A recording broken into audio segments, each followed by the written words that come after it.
एक तरफ तो प्रधानमंत्री जी चीन को क्लीन चिट दे देते हैं, यह कहते हुए कि कोई हमारी सीमा में घुसा ही नहीं, और दूसरी तरफ रक्षा मंत्री, नॉर्दर्न कमांड के आला अधिकारी कुछ और ही स्थिति बयान कर रहे हैं। मीडिया के माध्यम से यह भी जानकारी मिली है कि कैबिनेट के मंत्रियों पर चीन के विरुद्ध बोलने पर पाबंदी प्रधानमंत्री कार्यालय ने लगा रखी है।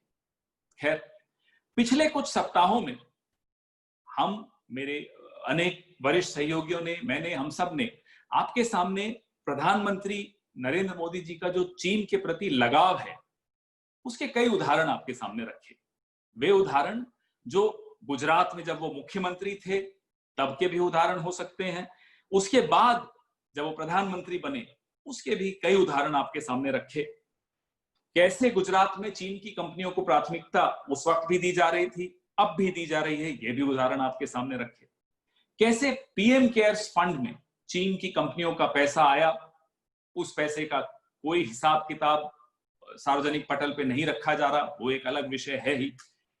कैसे अकेले गुजरात में smart city, industrial park, textile park के आदि के तहत चीन की 43,000 करोड़ के करारनामे हुए, ये भी हमने आपके सामने रखा था।